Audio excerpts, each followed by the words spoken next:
Kenapa sih Al-Quran memakai bahasa Arab? Nah. Karena kalau dia dalam bahasa Jepang jadinya komik. Oh iya, jadi mana? Saya nggak expect sih arahnya ke situ. Oke, jadi gini, kalau jawabannya kenapa, itu cuma satu jawabannya. Jawabannya kalau kenapa Quran dari bahasa Arab, cuma satu jawaban yang bisa untuk dijawab, karena Allah mau, itu aja. Oke. Karena itu why. Tapi kita bisa bahas tentang ibroh. Oke. Kita bisa bahas tentang ibroh. Ibroh itu adalah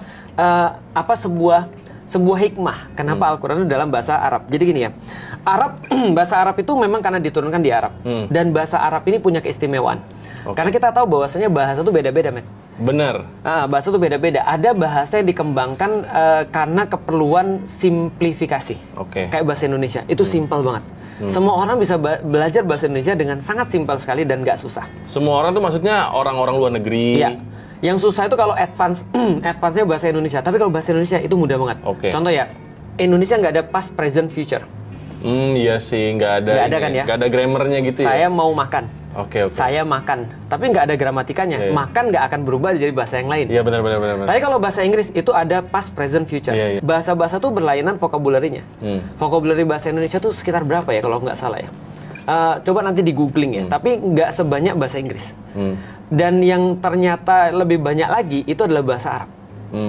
Vocabulary-nya. Nah, vocabulary ini menentukan bagaimana cara kita berpikir.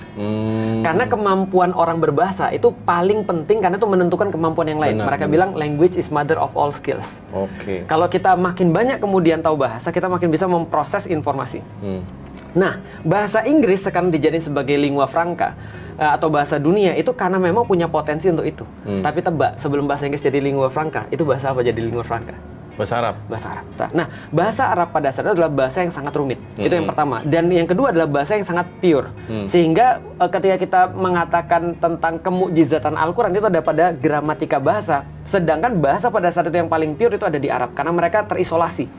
Dan kita tahu semakin orang tuh kebuka dengan dunia luar, bahasanya makin hancur. Contoh, orang Bandung, orang Jakarta, makin kebuka, makin hancur bahasanya tuh. Slangnya makin banyak, apalagi orang-orang yang sekarang belajar di internet.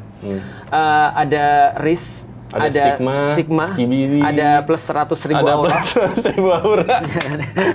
ada Nocap, Mewing, ada Venom Text dan segala macam. Nah, itu tidak terjadi di dunia-dunia yang terisolasi. Oke. Nah, orang Arab ini bahasanya terisolasi dan bahasanya begitu tinggi pada saat digunakan, bahkan digunakan untuk perlombaan gramatika dalam bahasa Arab, syair dan segala macamnya. Maka diturunkan Al-Quran di situ, ibrohnya kita bisa lihat dia bisa untuk menjadi lingua franca tadi. Nah, jadi kekuatan bahasa Arab itu dia bisa menjadi sesuatu yang mengakibatkan orang tuh naik secara peradaban, secara pembelajaran. Nah, itu salah satunya. Tapi kalau